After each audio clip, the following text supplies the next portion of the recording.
bringing video lectures for class 9 physics also on your request.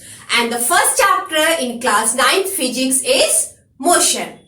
Have you heard this word motion? I think you studied in the previous class also. Okay. You know that any body has only two states. Either the body is at rest or the body is in motion. What is this motion? As the name suggests, motion means movement. Movement means what? If any body changes their position with time, then you can say that that object is in motion.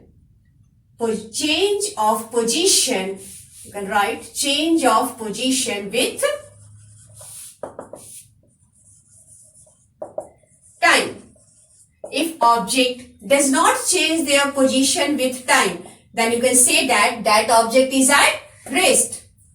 Does not change position with time. You can give so many examples. Suppose, first example in case of motion, suppose a car moving on the road. This car changing their position with time. Okay, so you can say that this car is moving on the road. So you can say that this car is in motion. Another example, suppose this moving blades of this fan, this is also in motion. Moving blades of fan. Okay. Now in case of rest also, you can give the same example. In this one, a car moving on the road. You can say that a car standing on the road. Okay. It means this car does not change their position with time.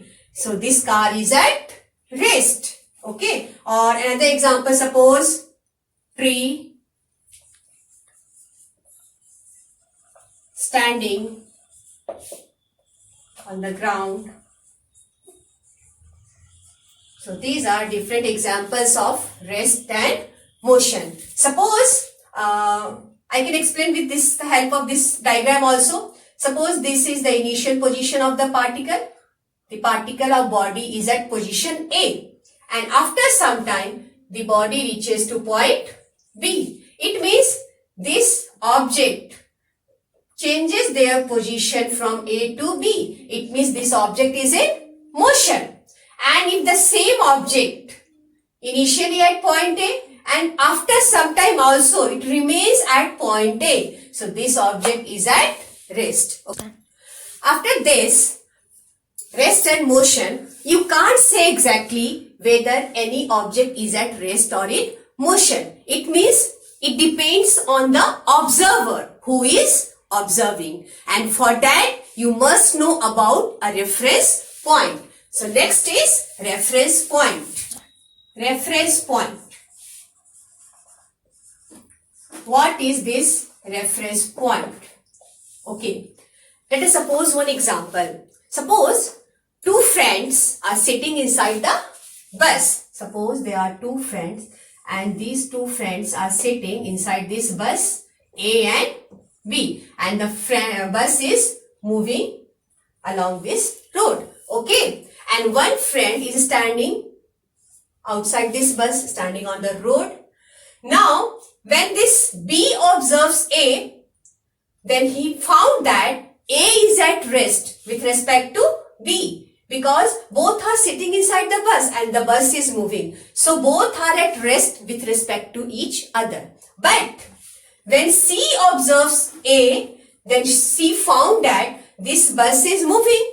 So C found that A is also moving. It means A is in motion. So you can say that at the same time, this object A, this body A or this friend A is at rest with respect to this person and is motion with respect to this person. It means one body at the same time at rest with respect to one person, one observer, and in motion with respect to another observer. That observer is nothing but reference point. It means, what is this reference point? Reference point is a point with respect to which any object is at rest or in motion. Okay. So you can write a fixed reference point is a fixed point. Here fixed point is nothing but observer. First B is observing A, then A is at rest, then again C is observing A is in motion. So here first B is observer, B is reference point, and another time C is observer, it means C is reference point. A fixed point with respect to which an object is at rest or in motion. And this reference point is also called origin.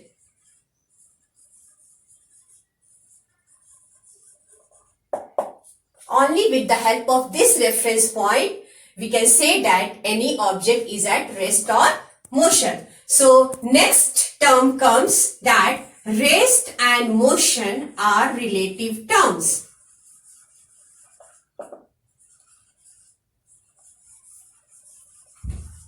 It means what? Any object is at rest or motion with respect to a fixed reference point. It means you can't say exactly any body is at rest or motion. Rest and motion both are not absolute terms. These are related to each other. These are relative terms. So you can write in this one that one body is at rest with respect to one reference point or one observer also, one fixed point.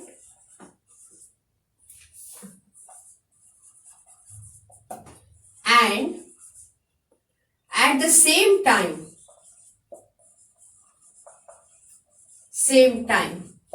that body is in motion with respect to another reference point. Okay, and I think it's clear from this example. These two are friends sitting inside the bus, and one friend is standing outside the bus on the ground, and this both A and B are at rest with respect to each other, and when C observes A and B, both are in motion. It means when B observes A, with this reference point A is at rest, and with this reference point this observer A is in motion. So you can say that rest and motion are relative terms. Now next, after this discussion, types of motion. Types of motion. There are different types of motion. First one is rectilinear motion. Rectilinear motion. As the name suggests, rectilinear. Rectilinear means what? Along a straight line. Motion, it means motion along a straight line. You can give any example, a car moving on a straight road. Okay, if any object is moving along a straight line, you can say that that object has rectilinear motion. Second one is circular motion. Circular motion means what? Motion along a circular path. Along a circular path. Any example you can give, like this one, moving blades of a fan and motion of earth around the sun. All these are circular motion. And after this, last one, oscillatory motion. Oscillatory motion means to and fro motion. आगे पीछे, forward, backward. To and fro motion. Best example is simple pendulum. Have you seen this one? This is the bob of simple pendulum, and this bob moves forward, then backward. Then comes to mean position, then forward, then backward. This to and fro motion is called oscillatory. Next is physical quantity. Physical quantity.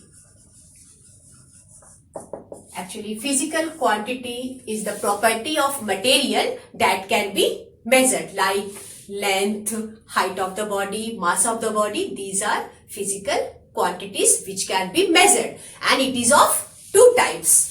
Number one is scalar quantity. All physical quantities may be of either scalar, and number two is vector quantity. Okay. Vector quantity. What is this scalar and vector quantity?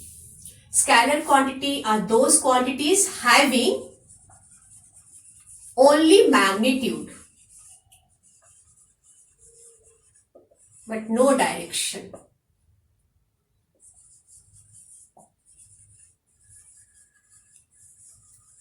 Okay, like suppose 10 meter I am writing, the length of the body is 10 meter. So this 10 meter, this 10 is the numerical value and it shows magnitude. But what is the direction of this 10 meter length? There is nothing about the direction. So this 10 meter shows only numerical value, only magnitude.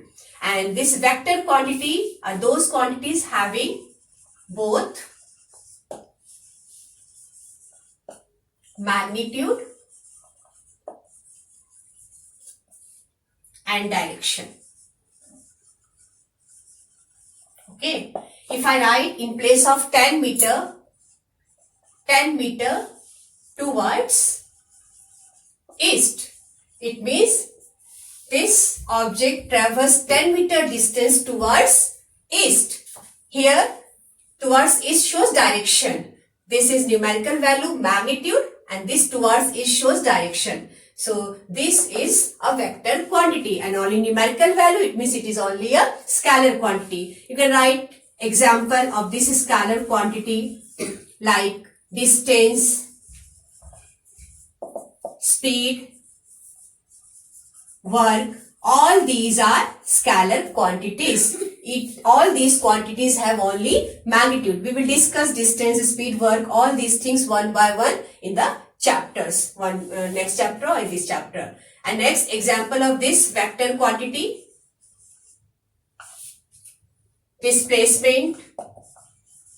Next topic of our discussion is distance and displacement. And you found that this displacement is a vector quantity. It has both magnitude and direction. Also speed. When we study about speed, it's become more clear. Then also you can write force. All these are vector quantity. It has both magnitude as well as direction. So these are about scalar and vector quantity. Okay. After this, we will discuss about different physical quantities which describes motion of any object, like distance, displacement, speed, velocity. These are different physical quantities which describes this motion. Okay. Up to then students. Bye bye. Take care. Thank you.